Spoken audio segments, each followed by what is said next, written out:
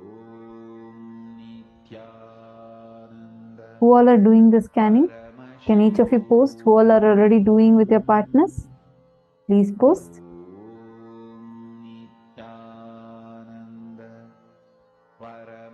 Masonia Rao, if you're not able to find a partner within the program, you can find someone who's outside of the program. But please sit and do it now. I request every one of you to do. If you are already doing the power manifestation, please put yes on the chat. See, this is a very important time that we have. This is right after the darshan. So it's very powerful. Swamiji has just initiated all of us. I request all of you to please sit and do the power manifestation.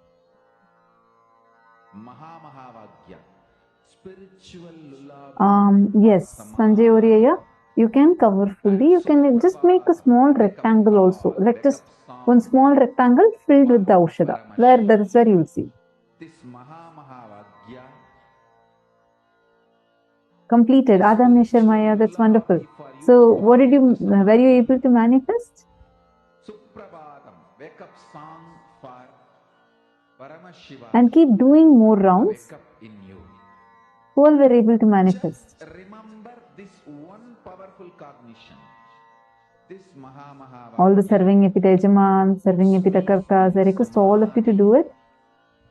This is spiritual lullaby for Samadhi and Suprabhatam, wake up song for Paramashiva in me.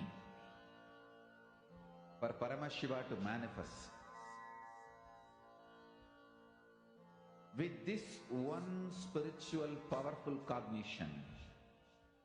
Saint Denizaya. See, this is not, I read your message, you posted saying that Nirvikalpa Samadhi needs to happen in me first, only then that can manifest. Don't worry, listen. Who's manifesting? Are you the one who's manifesting? Or is it Swamiji who's manifesting through you? It is Swamiji, right? And the seed has already been sowed inside, during the darshan. So don't underestimate the power of it. Okay, you just sit. More and more you manifest the powers only, more and more clearly, intensely you would start. Are you understanding? See, it's basically you're trying to tune yourself more and more to the space of oneness. And it is from that oneness the powers manifest. That's the difference between Shaktis and Siddhis. What we are doing is Shakti. Siddhis are where, okay, you need to sit, put all your effort, and after putting your effort, doing your sadhana, as a side effect of that, what manifests are Siddhis. But here Swamiji is giving us Shaktis.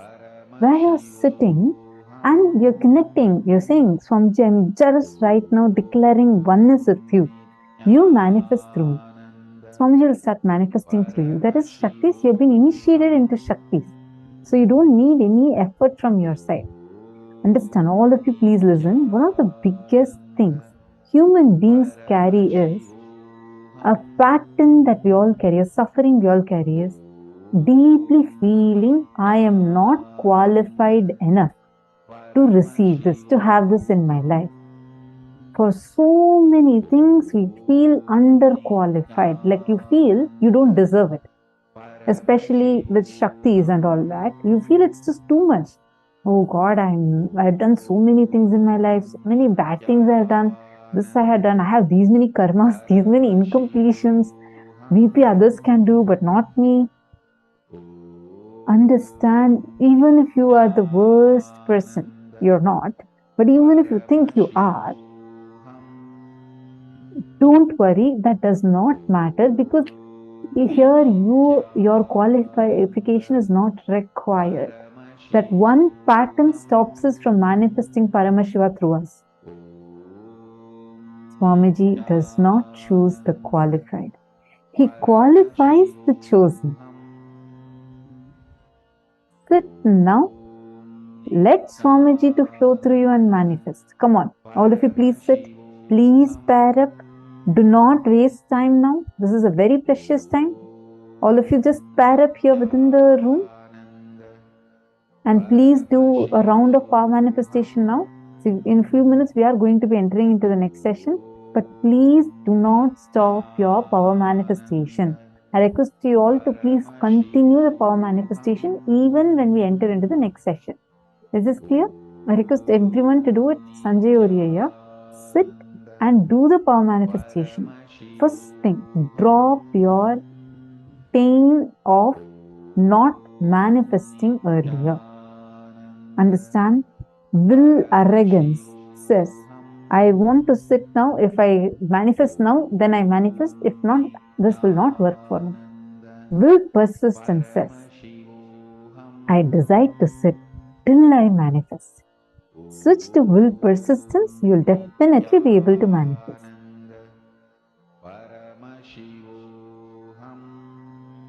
Okay, sit now. I request all of you to sit and do the power manifestation. See, there's a very nice story. Once Narada, Devarishi Narada, he is traveling to Vaikuntha Loka to meet Mahavishnu. And on the way, as he is passing by, he notices Sadhu sitting and meditating on Narayana, Parandama, Mahavishnu under a tree. So as he passes, this Sadhu immediately sees Narada is going, and he goes and prays to him. Narada, are you going to be meeting Mahavishnu? And he says, yes, I'm going to be meeting Mahavishnu. And so the Sadhu says, can you do a small favor for me? Look, I have been meditating. Last 10 years I have been meditating. And I really want to have his darshan. Please can you ask Bhagavan when I can have the darshan of Mahavishnu? When I can have his darshan? Narada smiles and says, okay, I'll go ask and I'll come and tell you. He says so, and he starts continuing to walk. And then in some more distance, there's one more guy. There's another tree, and under that, this guy is also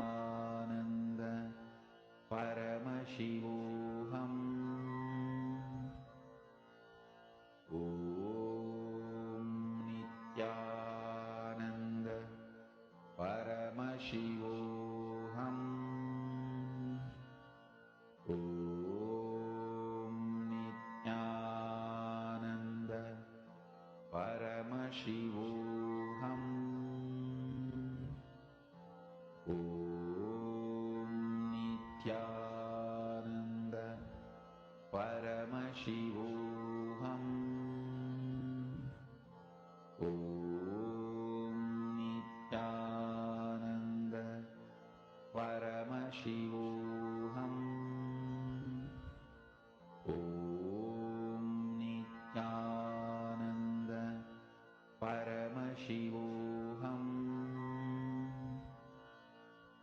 Om Nithyananda Paramashivoham.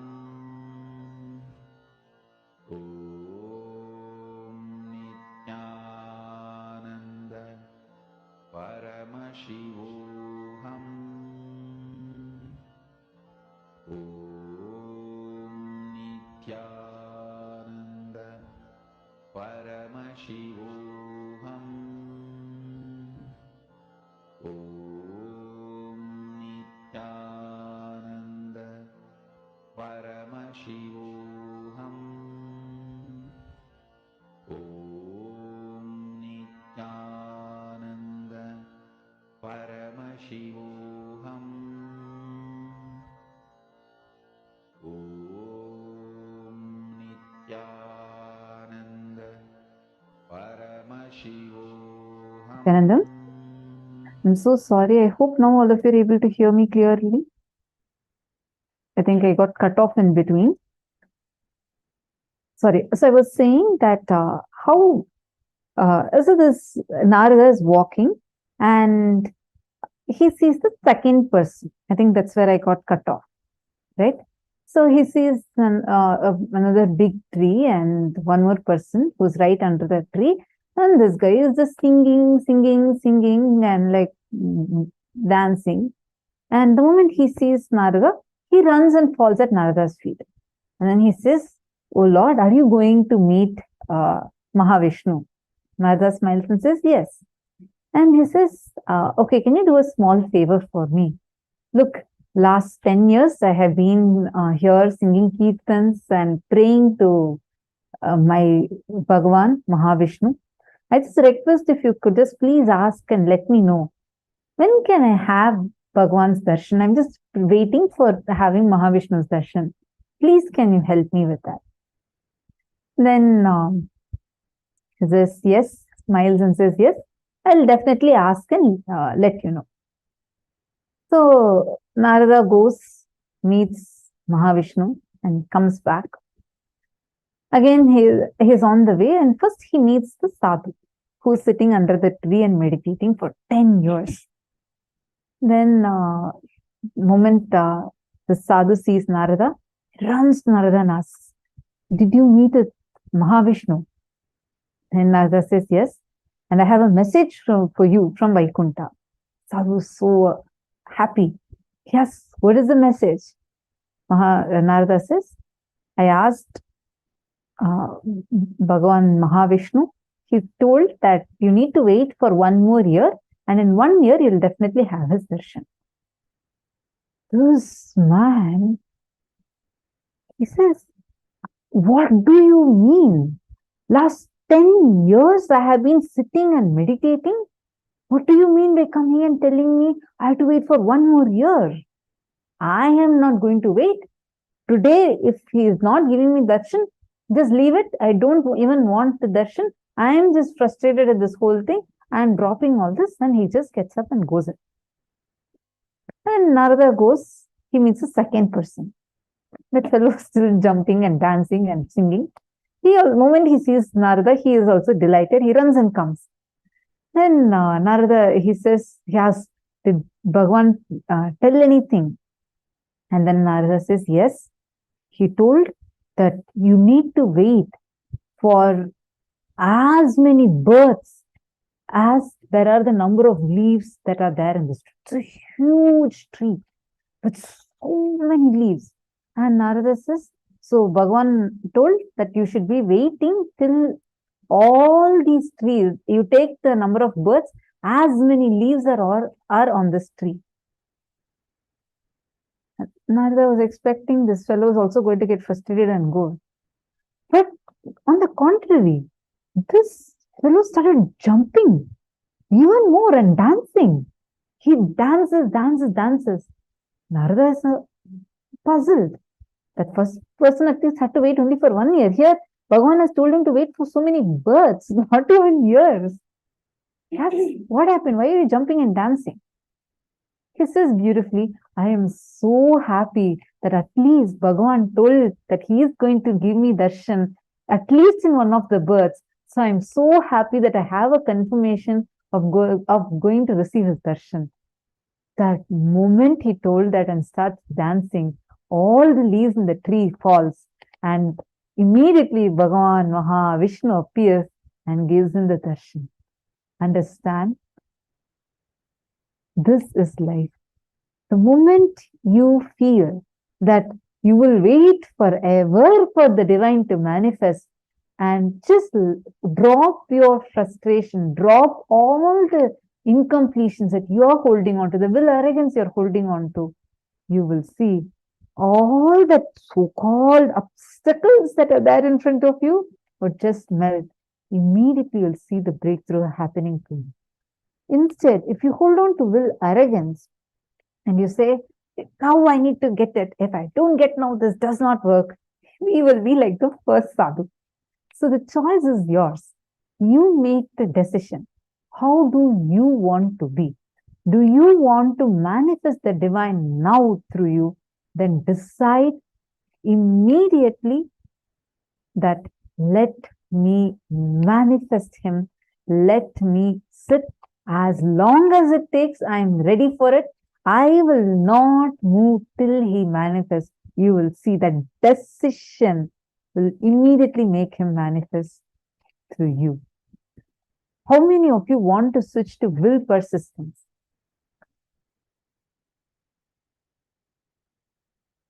Just choose from now to sit in that will persistence and do the power manifestation.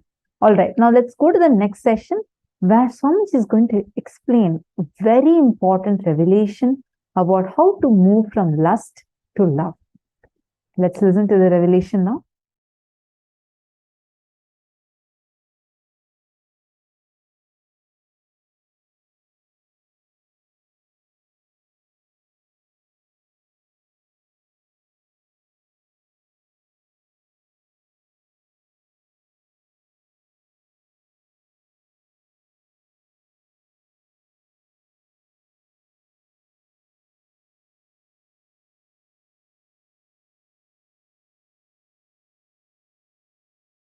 Shallow breath is lust, deep breath is love. That's it. Existence is alive just like you, and it breathes just like you. Whenever there is a shallow breath, the insecurity your system feels makes you feel lusty about your body, your identity, your emotions. Understand, the primal lust is lust towards your body, your identity. Then it extends to lust towards wealth, other person, and everything. The primal existence of the lust is fundamentally short of breath. Short breath and short of breath, the insecurity generated by it. I am making a simple equation. Nothing else. Deep breathing, long breathing will create such space in you. Simply, you will be in love with you, with everything, and overflowing. Lust is nothing but short breath, short of breath, and all the incompletions, insecurity generated along with short breath. Understand? I am not going to ask you to have a deep breath. The moment I reveal this secret and understanding, you will start having deep breath. That is Jnanapada. The solution should be as simple as breathing. Listen carefully. Just today, one of my disciples was asking me, Swamiji, one very important question. You are a macrocosm, and you have come down into this body as microcosm. How do you feel? I said, precisely, I feel I am a macrocosm because I have not come down. I have reflected myself into this body and woken up, started operating this system. Not shrunk into the system. This system is not exclusive of me, it is inclusive of me before the system was created, during the system was functioning, after the system stops functioning. Throughout, this was inclusive of me. That's all. That's all is the difference between lust to love. If you feel the system alone is you, you exclude everything else. The exclusivity, you feel only the system is you, the body is you, or your identity is you. That's lust. Short of breath, short breath, insecurity generated by it, all that comes. Yogi is a person who breathes with cosmos. That's all. Yogi is a person who breathes with cosmos. That's all. I'll repeat. Yogi is a person who breathes with cosmos. Just breathe with cosmos. You will be overflowing with love. It's not something you need to do. Even if you remember and the moment you understand, oh God, automatically it starts happening. Jnanapada, knowledge is solution. Fundamentally, with your shrunk, suffocated identity, short of breath and short breath, the kind of the insecurity it generates, the reaction of possessing is manifested by you. Understand? The insecurity invokes the powerless response of possessing. The possessiveness is powerless cognition. Comes as a response reaction to insecurity. All insecurity is perceived by you first only as a short of breath. You can test any information or the moment you experience insecurity. It's a breath which gets first attacked. Understand? Deep breathing. Decide to breathe with the ocean, hills, life, river, tree, everything around you. Decide to breathe with Chandra and Surya. Decide to breathe with the whole existence. You'll be in love forever. I don't want to get into the nitty-gritties of do's and don'ts related to lust and love. Oh, if you marry this many times, lust can be transformed into love. If you don't marry at all, your lust can be transformed into love. I am not getting into any of that. I am not getting into the lifestyle related details of lust to love. I am straight getting into the jnana pada of lust to love. Understand? Jnana pada means just by knowledge you are liberated. No rules are given, no practices are given, no techniques are given, no methodology is given. Straight by listening to the truths you are liberated. That's it. At the most, very rarely you may be asked to contemplate. That's all. During the Shravana, you are little disturbed, then manana is requested. Means the contemplation. That's all, nothing more. The whole satsang is 2 lines. Short breath is lust. Deep breath, long breathing is love. That's all. When you breathe with cosmos, you are love and you radiate love. Whatever toxification you have accumulated, whatever patterns you have gathered, whatever difficulties, incompletions you may have, understand? Your patterns are not the real problem. You operating them again and again is the real problem.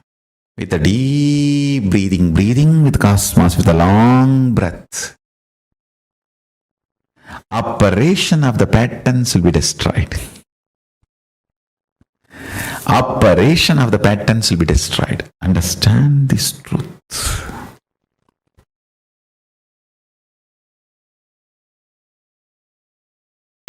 First statement I am making, your life has nothing to do with what you do, and it is all about how you experience your consciousness. Second statement I am making, life has nothing to do, life is everything about what you are contributing to others, not about what you feel about yourself. Both looks very contradicting or paradox. If you understand in both words, in both statements, I mean different truths, different level truths. First statement, when I say you, I mean different. Second statement, when I say you, I mean different. First statement, when I say about you, I am talking about consciousness. Second statement, when I am saying about you, it's about that selfish, too much of me. That powerlessness, weak selfishness.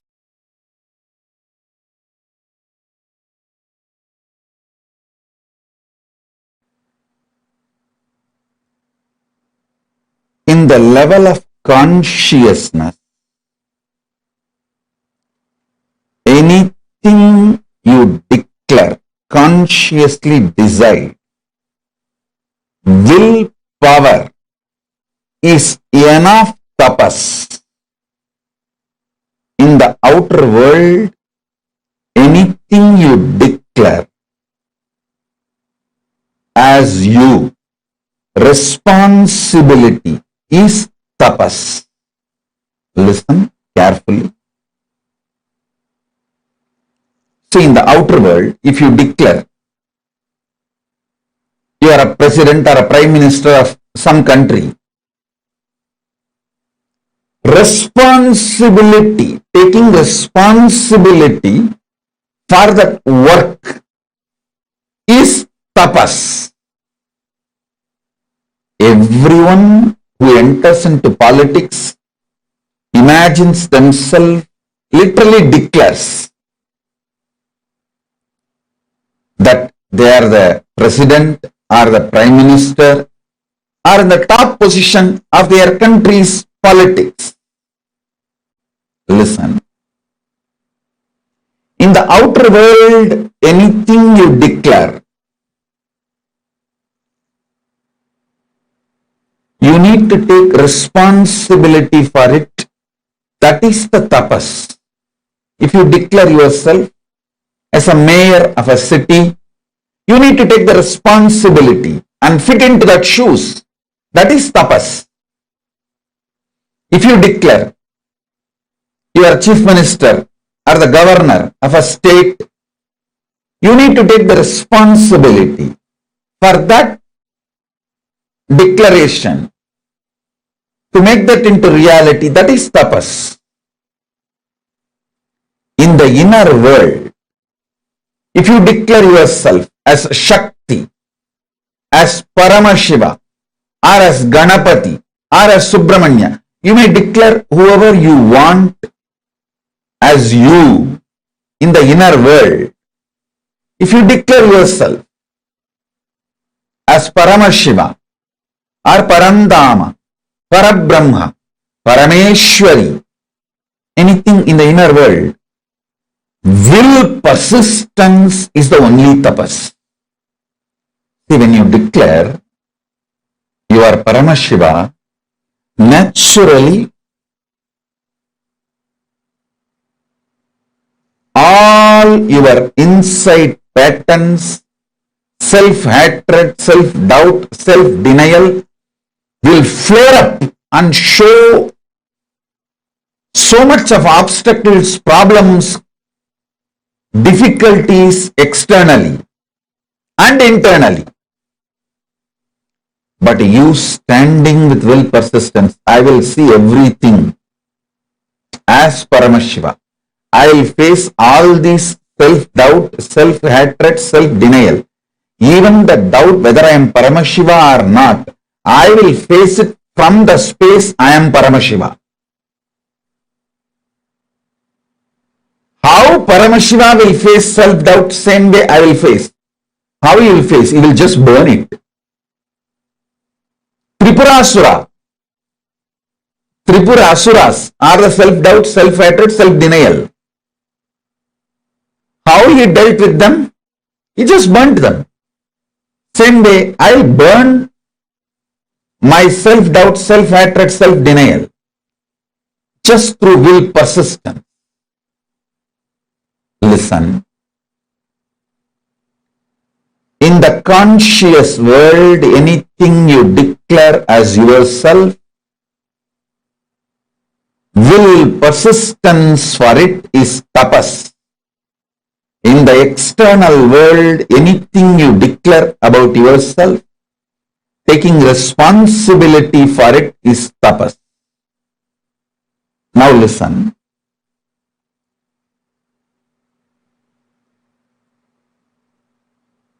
Ardhanarishwara is the pure conscious manifestation of Paramashiva. If you declare you are Ardhanarishwara, just have will persistence as tapas, you will manifest Ardhanarishwara. I tell you, manifesting Ardhanarishwara is the ultimate sexual fulfillment. Neither womanizers nor nymphomaniacs taste even the glimpse of what is Ardhanarishwara. Listen. Womanizers use women more like scratching for itching. Actually, if you want to kill a monkey, you don't need to do anything big. Just if you make a small wound in the hand, very small, just one small needle, that wound is enough, because the monkey cannot keep quiet. It will go on the scratching. After 2 days, even if the wound heals by itself, monkey will scratch again and make it as a big, until it becomes septic and finally dies. The monkey will not allow it to get healed. A small wound is enough for the monkey to kill itself because of that itching and scratching. Is a natural animalistic pattern. Listen. The sex of the womanizers is exactly the animals itching and scratching. You will not find any love, any romance, any consciousness involved in it.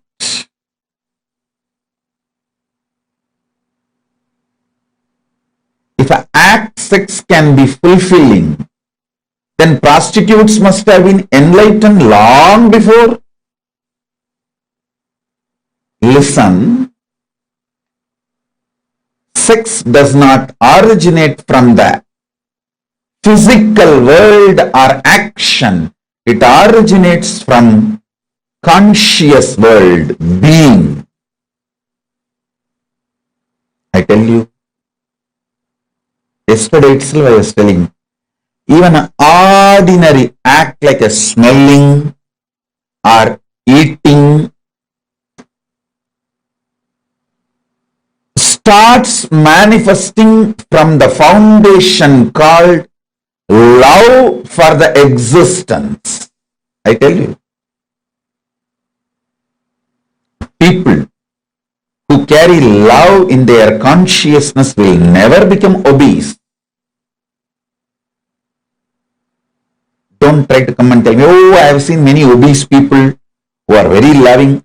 Maybe their behavior, external behavior may be very loving or matching with people who do acts out of love. The inner space in consciousness, what I call as love, is a overflowing quality towards everything. It's like if you are alive, you will think, you will breathe, you will smell, you will digest, your blood will be circulating, everything will be happening. Same way, if you are loving, it will be towards everything.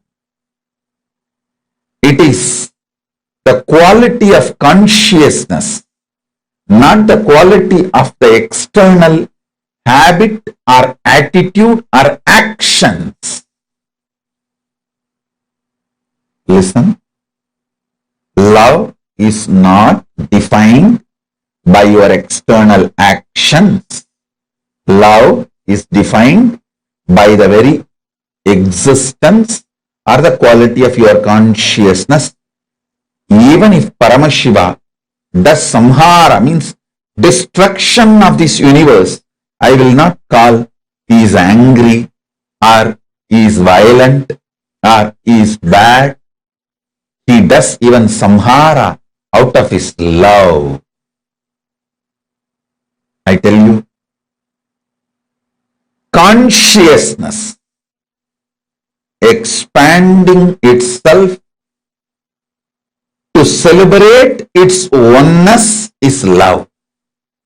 See, consciousness goes towards the food to make the food as part of itself or for it to become the part of the food. Consciousness goes towards anything only to make oneness happen. I tell you,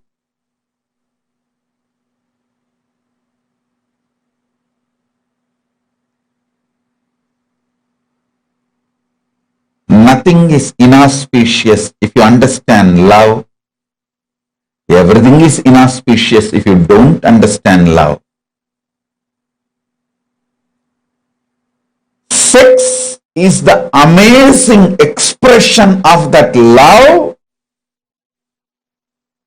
to make another one body into oneness with you and you with that body. Listen. When your consciousness moves towards food out of love, it wants to make that food as part of itself, means oneness. Give the oneness experience to that food.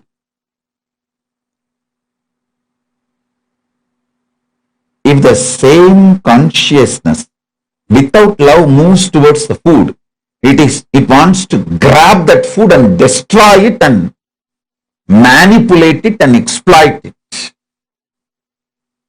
Food lovers never become obese or diseased or ill. Food manipulators become ill, diseased. How many of you understand what I am talking? Food lovers never become obese. Food lovers never get disease. Food lovers never get any illness related to food patterns, food habits, and food eating style. It is food manipulators. People who rape food. Understand this word. People who rape food due to food pornography. I coin a new word, pornography. What is food pornography? Too much of advertisement about the food using colors and arrangements. People who are triggered by the food pornography and rape food get diseases related to eating patterns and food.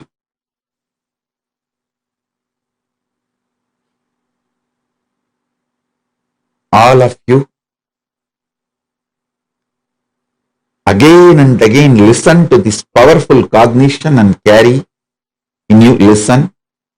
Once you align your food pattern your sex pattern will be easily aligned and your life will be just celebration.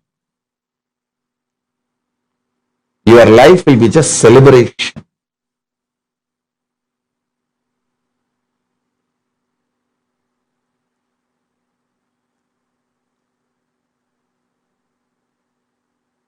So listen carefully,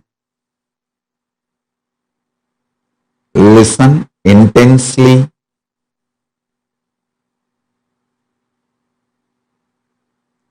digest this truth. You loving food is not wrong. You manipulating food and raping the food is wrong. Understand?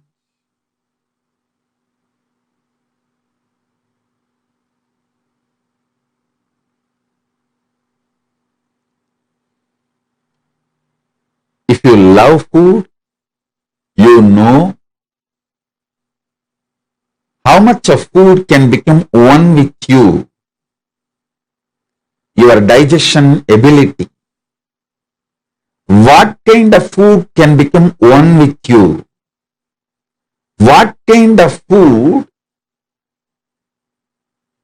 will empower you and get empowered by you? Listen. Whenever you digest a food and that becomes energy in you, not only you are empowered by that food, you are also empowering that food because that becomes energy.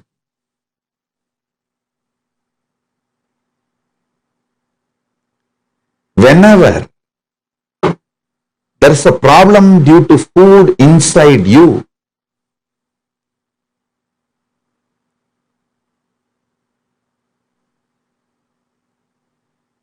not only you are manipulating the food and raping the food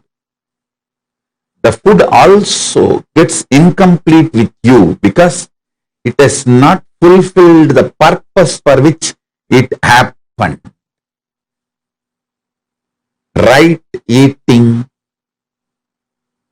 with the right consciousness fulfills you and the food. Now, whatever I am talking about food, use the same principle and map it to music, vision, visuals, all the five senses, including sex. You will see very clearly. Are you eating or raping the food? Are you loving and having sex, or are you raping the other person? Are you masturbating out of the high romance? Are you masturbating out of the violence, raping attitude? Look at the whole thing. You need to look into, are you eating food out of love, or are you manipulating food? Or are you raping the food? Same thing. Are you having sex out of overflowing romance, love, oneness? Or are you just raping the other person out of anger and violence or some other reason?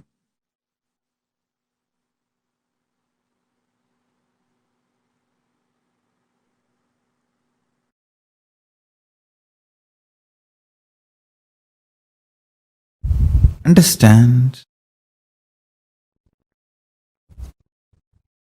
Sexual act, a man first feels physiologically pressured by the hormones. So physiology sends the signals to body, physical structure. So it starts responding, but psychology is not having enough life positive affirmation to be active, it does not have enough love. It only feels the pressure of physiology and physical components. So, it is waiting to take revenge on the physiology and physical component the moment act is over. The moment act is over, psychology just takes over.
Building you, manifesting you, like how from mud the pot is made, same way.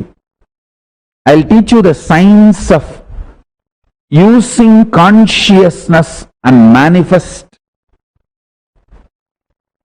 your life. Simple 3 instruction. Listen.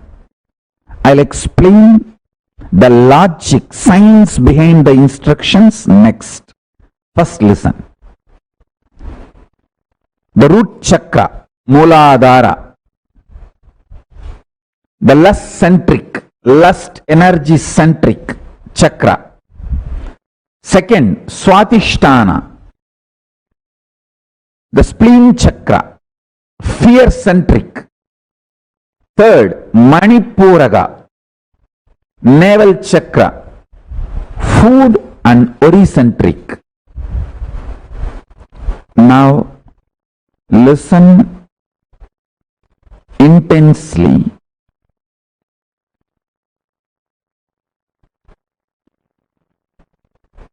In the lust center, there is no difference between your visualization and actual action. The actual actions impact and your visualizations impact on your life. If you see, the actual actions of your lust may have only the legal implications externally. Other than that, other than the legal implication, whether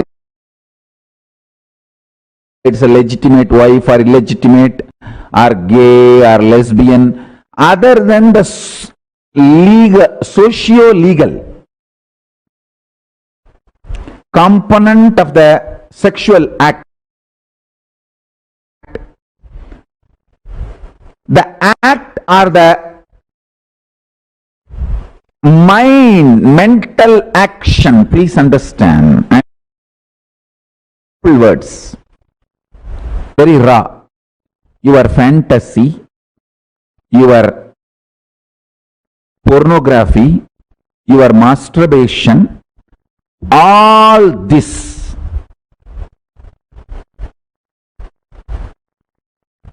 and actual sexual act, this too, if you see all the mind related sexual actions, body related actions, other than the legal implication, there is no two difference, there is no second difference on the consciousness between these two. Let me put it more and more straight, because I am talking to the large open audience. My words need to be very clearly spelled out.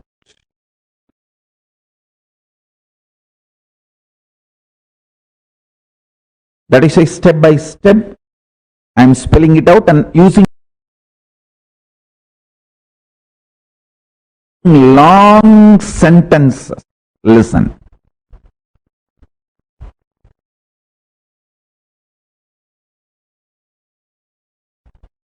Consciously, your visualizations about sex, pornography, masturbation, all these has the same effect as physical act. And I am not going to say physical act is good, bad, right, wrong. If this is same, then why not go for physical act? All those logic I am not going to analyze. I am going to reveal some of the most important truths for your enlightenment. Let me stop from the angle of attending to this whole issue only from the angle of enlightenment. Listen. Listen sincerely. Let me give you some of the conclusions.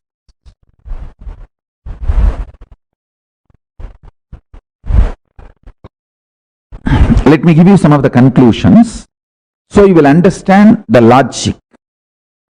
First,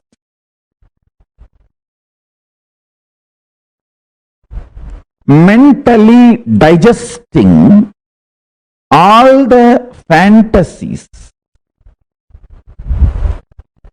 of sex, body pleasures, completes your being, liberates you from undersexed or oversexed bondage ideas. Man or woman, person who always equates sexual pleasure to the sexual act feels either undersexed or oversexed, feels all the time others are oversexed and they are undersexed. Too much of complicated relationship with sex leads to complicated relationship with the body, leads to complicated, very frustrated relationship with the thinking itself. Please understand, this is too important thing you need to know.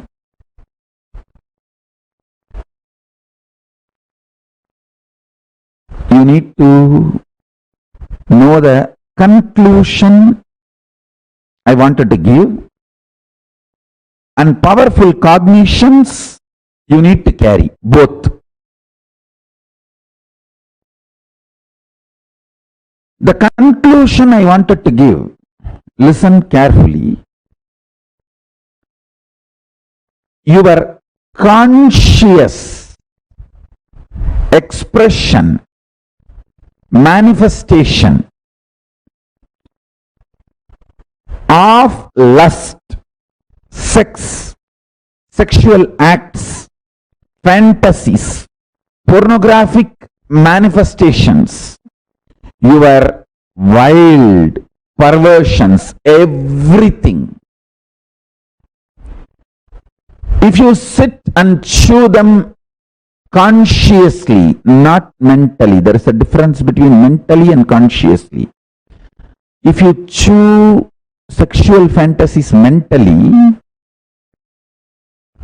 you will be obsessed, and all the actions related to sex will be like a compulsion, forced. There will not be any conscious involvement, freedom or participation. More like a, you have to sneeze. Listen carefully. Mind binds, consciousness liberates. Formula. Basic sutra. Mana is bandha. Chit is moksha. Mind is bondage. Anything done mentally leads to obsession and obsessive compulsive behavior.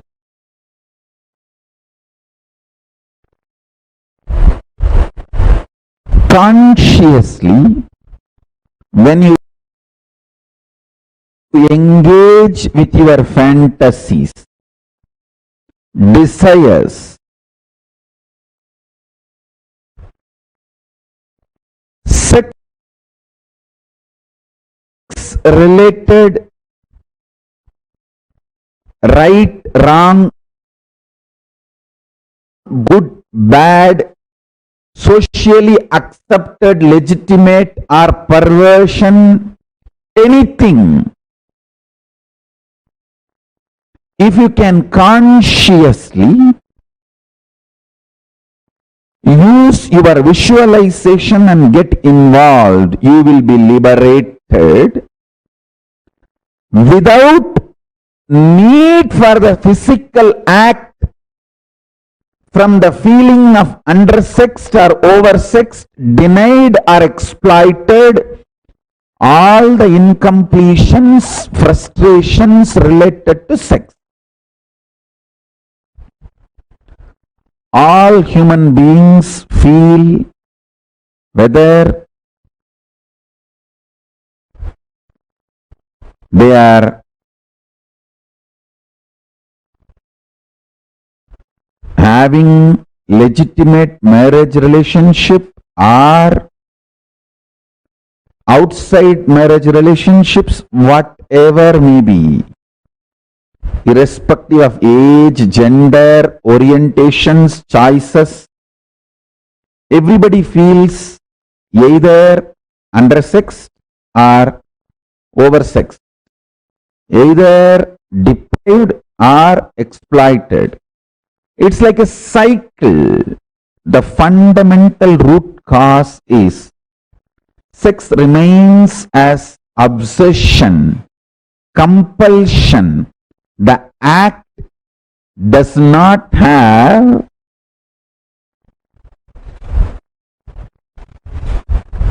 liberating consequence, fulfilling consequence. It may be tiring, releasing, letting you rest, but not fulfilling. Please understand. And getting into the deepest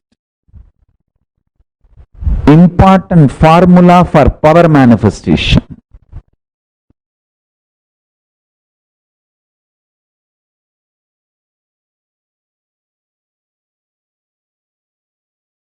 All the 5 perceptions you carry about sex, all the 7 perceptions you carry about death. I will explain all these 5, 7, everything. Why I am saying 5, because the Muladhara has a 4 petal and center core. That's why 5. Muladhara is the chakra, the sex chakra.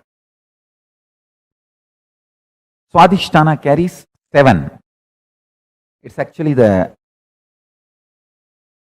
7 perceptions of death, 5 perceptions of sex, 7 perceptions of death, all these 11 perceptions of love, all this is absolute delusion. Please understand, it is not, I am not even saying it is false or lie. If I say it is false, you will try to argue with me. Oh, you don't know, Swamiji. I am really undersexed. It is a truth. It's not false. It is based on the facts. Hey, listen.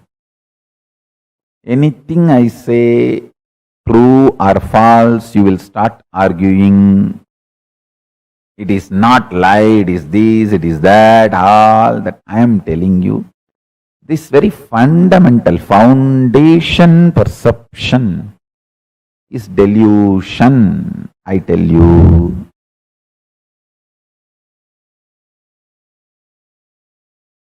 If you know the joy of remaining in ecstasy internally through unclutching, externally whether some body touches you or not, this whole perception about the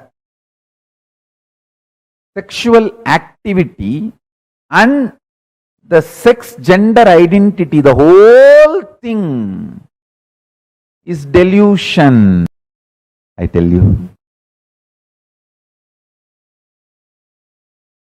Even if you struggle unclutching, try for half an hour.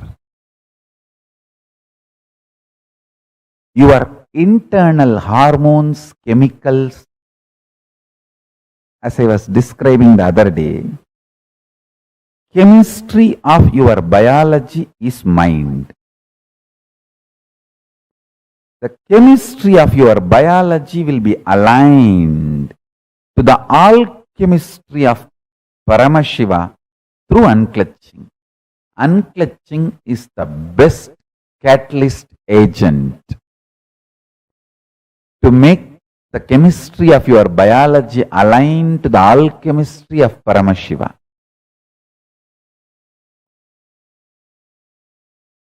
Shantam Chandrakala Chudam Sarpasannata Satchatam Kadisutrodara Bandhanaihi. This is one more Shastra Pramana where Paramashiva describes himself in Kamikagama Purvabada, 4th chapter, Archana Vidhi Patalam, Sloka number 330 and 331, Sadashiva Dhyanam, Shantam Chandrakala Chudam Sarpasannata Sachatam Kadisutrodara Bandhanaihi.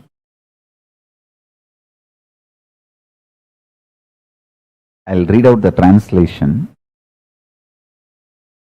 Satchatam means Paramashiva as Jatas. Udarabandham. Udarabandhanam means the ornament tied on the abdomen stomach, means the abdomen of Paramashiva is tied, not having belly. Paramashiva is having a controlled, strong stomach.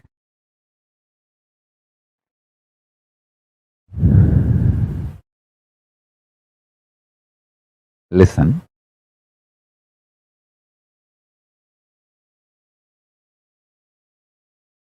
Whatever I am trying to convey today through this satsang,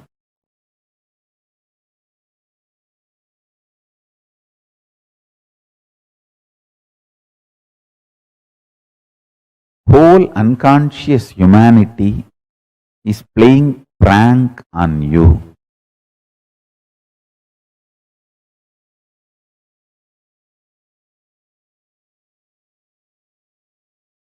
Don't get pranked. Wake up to the reality by just half an hour unclutching.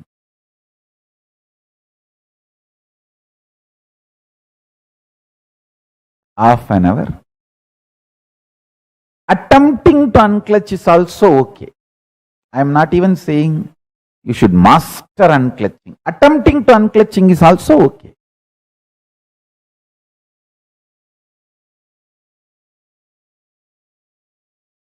The social concepts and definitions of gender, gender related issues,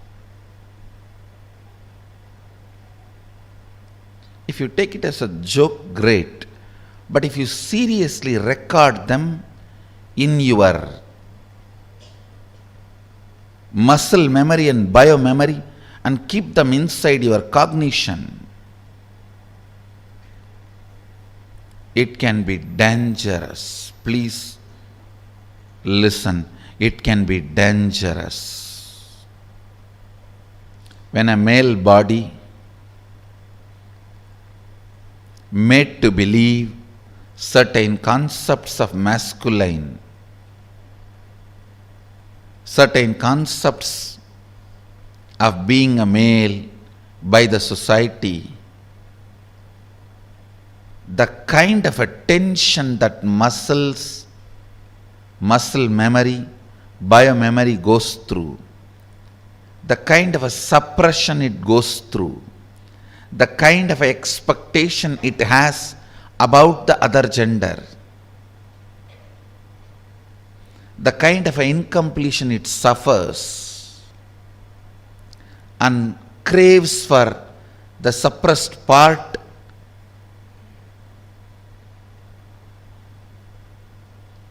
is hell.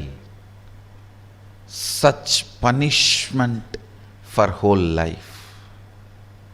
And the worst thing is,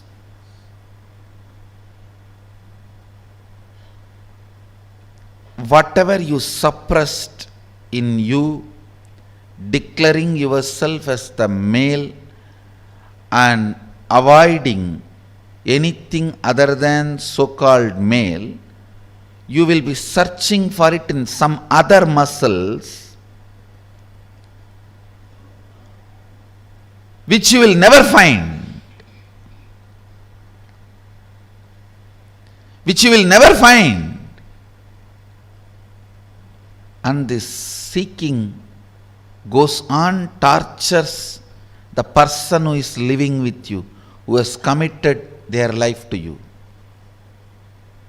It is like you torture the other person. The other person, she has her own suppressions. She is also product of the society. Unenlightened resources. She has suppressed tons of things in the name of she being a female. So all that she is searching in your muscles.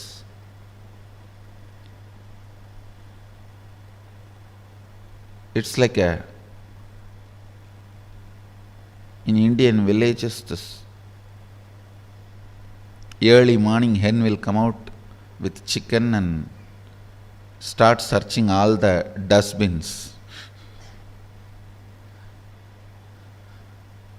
for food. Searching.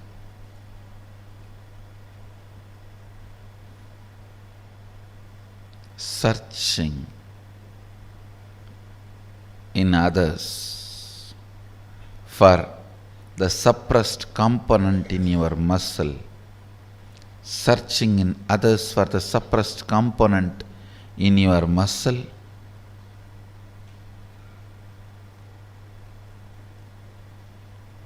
is the most frustrating thing that can happen to anybody in life. Even if you are a potato couch, because you did trial and error on yourself, it's easy to get you out of it. But the patterns you pick up from others, believe it as your muscle memory, install it in your biomemory takes such long completion, requires strong completion process for you to get out. Again and again it triggers violence, dissatisfaction, incompletion, resistance,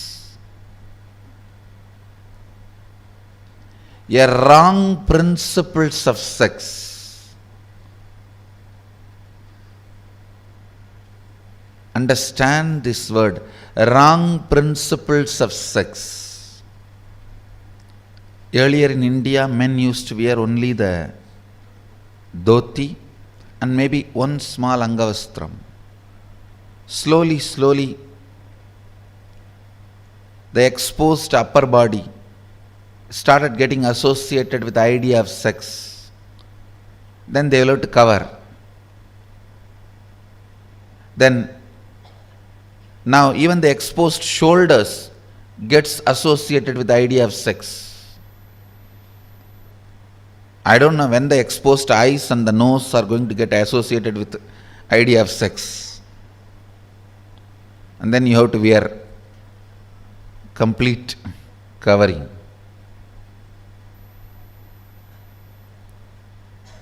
Understand various parts of body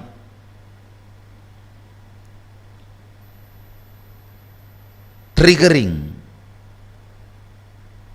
various ideas, concepts, patterns in your system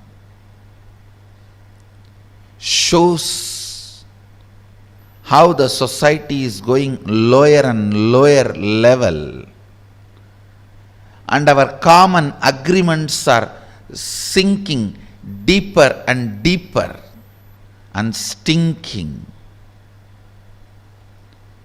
Our common understandings do matter. Our common understandings do matter because knowingly or unknowingly, even if you understand the higher principles, in your day-to-day life you are forced to live the common understandings.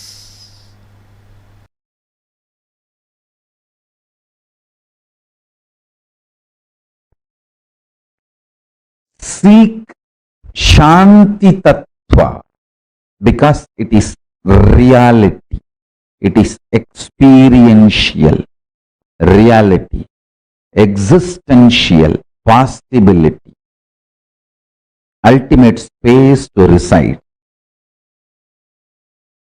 Seeking for happiness is myth. Seeking for happiness is the myth.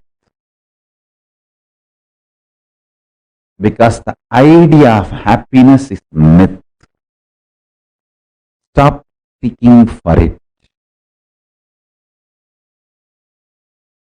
Listen intensely. Seek Shanti Tattva. Seek Paramashanta Swarupa. Paramashanta. It's a real experience. You will achieve it. When you achieve, you will feel your seeking was worthy. But seeking joy is delusion. The definition of joy, the idea of seeking joy, the method or the way in which you seek joy, everything is delusion. When you start seeking peace, Shanta, your visualization capacity mixes, merges, becomes one with your consciousness. Your consciousness becomes one with Paramashiva's super consciousness. Your Sankalpa will become Shiva Sankalpa. Your will become Shiva's will. Listen.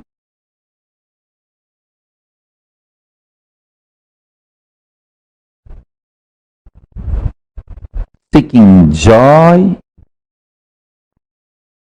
is absolute stupidity, foolishness, delusion. Seeking peace, Shanta. I don't want to use the word peace because there is no other word. I'm using peace. Peace is too small word. Peace is impotent word to translate Shanta. Shanta is one of the non-translatable Sanskrit principle. Listen.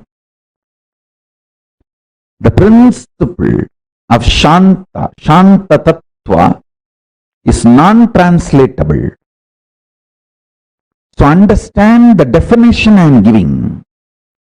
Alive, vibrant, core, which does not get shaken by big bangs and black holes, but remains as active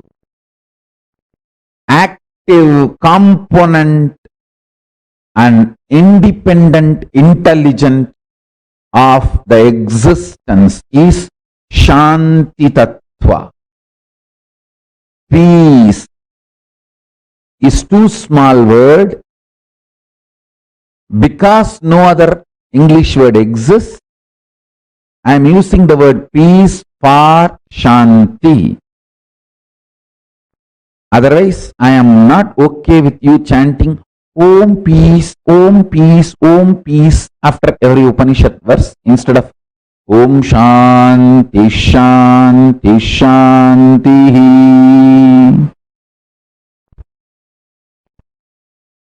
No, Om peace, Om peace, Om peace. No.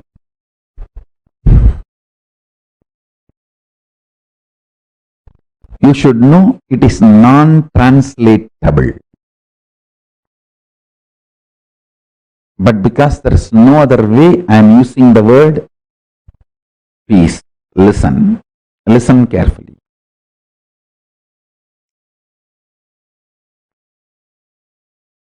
Start seeking peace.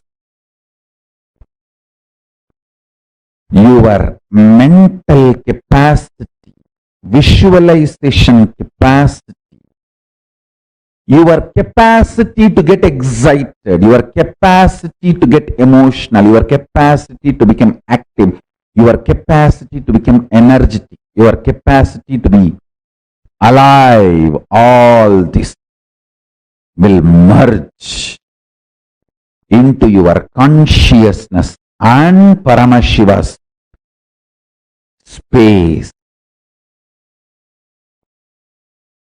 Paramashiva himself will start manifesting in you. Seeking joy will make you more and more grasp.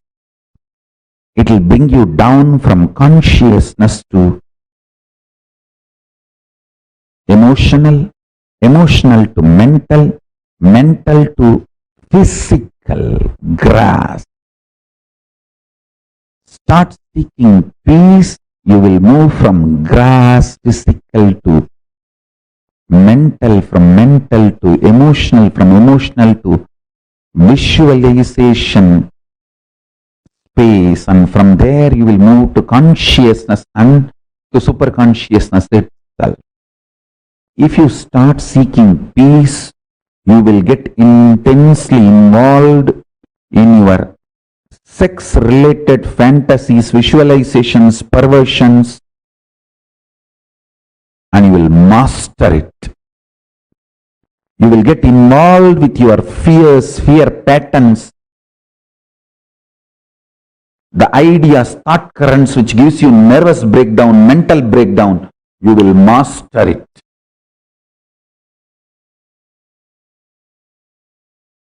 You will get involved with your unconscious food patterns. Understand? Sex, security, food, all the three should not be obsessive compulsion.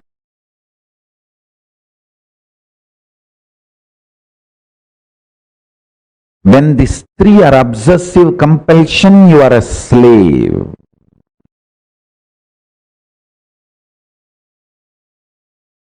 Listen carefully. Eating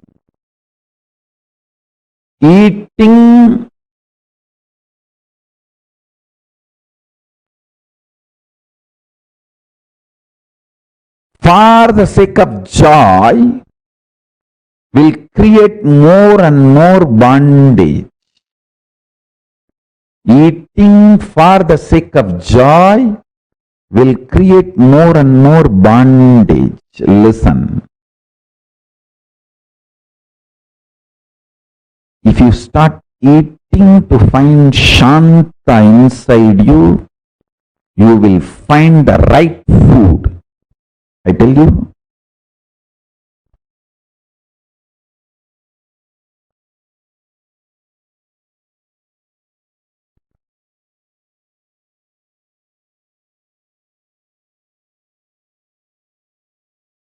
In every level, apply this principle which I am talking. Personal,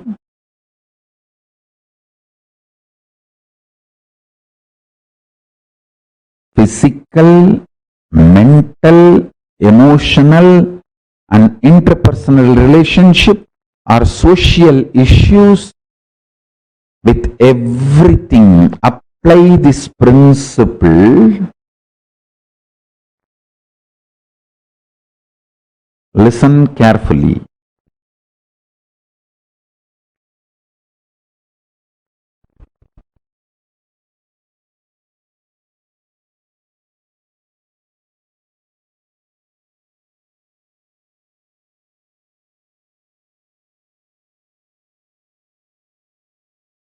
Whenever I give an example to explain a principle, just don't hold on to the example. Example, I map it into one small problem, but use that principle in everything you face in the life. In everything you face in the life. In everything in your life, seek Shanta. You will achieve it. Not joy. People who seek joy feel whole life is a struggle. Life will be struggle as long as you feel you want to get out of it. Now your life is a struggle. At one point, everything will become peaceful. You will be out of it. Everything will be joyful. Listen carefully. People who seek joy feel always life is filled with conflicts. People who seek peace realize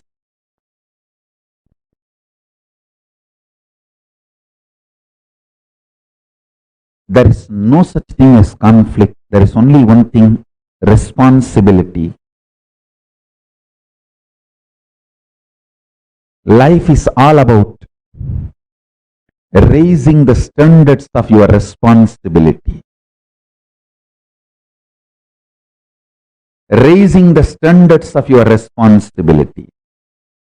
What do you call as conflict? Raising the standards of your conflict. Raising the standards of your struggles, raising the standards of your wars. Don't fight with cheap people. Don't keep your wars cheap. Don't keep your conflicts cheap. because you don't have confidence on yourself. You are afraid. You may be physically broken, mentally broken, psychologically broken, emotionally broken, economically broken, consciously broken. You keep your struggles, wars, conflicts too cheap and low. What I mean by visually getting involved, consciously getting involved with your sexual fantasies, perversions without the physical act, consciously getting involved with your insecurity, fear patterns without physically trying to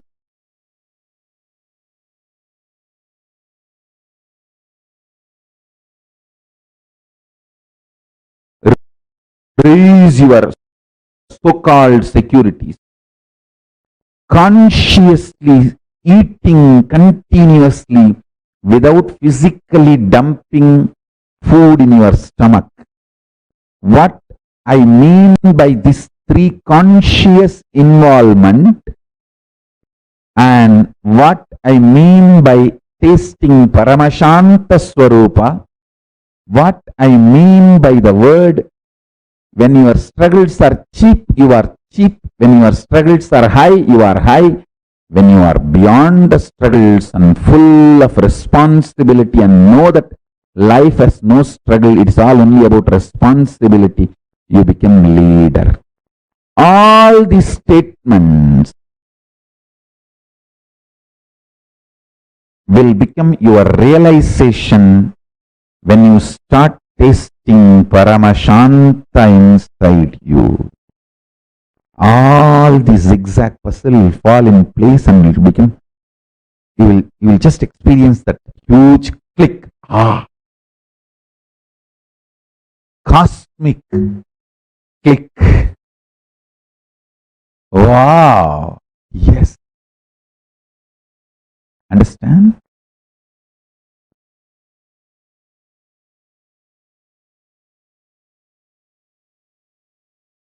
I am not here to teach you. I am here to initiate you. My initiation will teach you.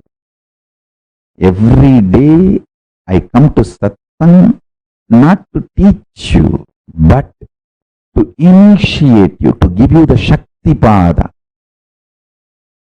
Actually, to give you my smile, to love you. My love, my initiation will teach you. Your bhakti is your internet connection. My love for you is my internet connection. My uplink connection is my love for you. Your download connection is your bhakti for me. The connection actually happening is Shakti Pada, initiation. I am here just to love you. My love will teach you. I am here just to initiate you. My initiation will teach you. I am not here to teach you. I am here to love you. Every morning I am here just to say, I love you guys. How are you? Doing well? Why you did not shave? Why there is no vibhuti in the face? Why did you put the round kumkum? Why can't you put the Trinetra Tilak? I am here just for that.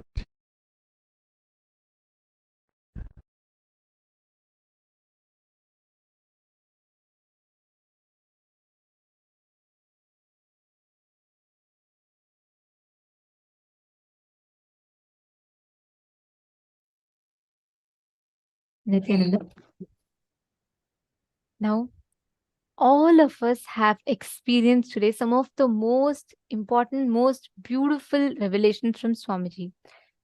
From understanding what is Tantra, understanding our gender, the right diagnosis of gender, completing with all the powerlessness that has been embedded into us by the society, Swamiji has taken us through one of the most important journeys where we are discovering our own gender.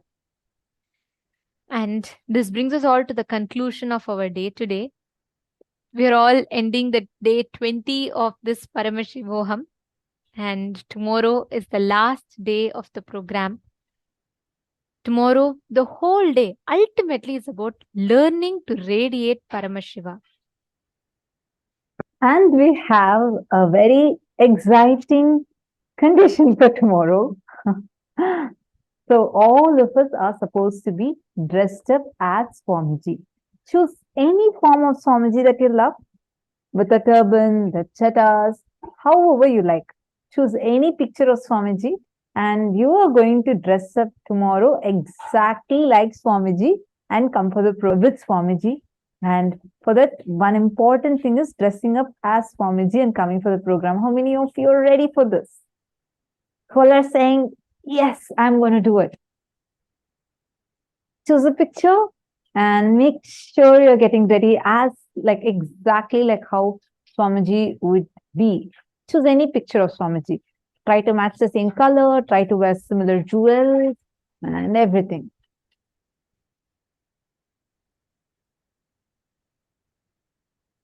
Shri Nitya Krishna Priya has asked a question. What does it mean to let go of the energy of contemplation, not of physical contact, just so understand? Sorry, Aya, I'm not really getting your question. Energy of contemplation, I'm not really understanding that. Could you reword it and send it again? And actually, we are too beyond the program time. If I request, if you could please ask the same question tomorrow, definitely we'll answer, and maybe you could just reword it, and we'll definitely answer your question.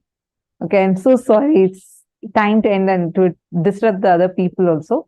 So, and tomorrow, make sure all of you getting dressed as Swamiji. Okay, and let's meet tomorrow. And today's gifts are going to be sent via email to all of you. Please make sure you are getting today's gifts. And if any of you are not getting your gifts, please put your email IDs in the chat. We would make sure it's being sent to you. Today, we have a lot of ebooks that Swamiji himself has chosen as gifts for all of you. So get ready to receive it. Now with this, thank you so much for joining. Let's meet again tomorrow, the last day of the program. Let's now offer our gratitude to Swamiji for giving all of us such an amazing experience today. And let's conclude the day with the Purna Mantra.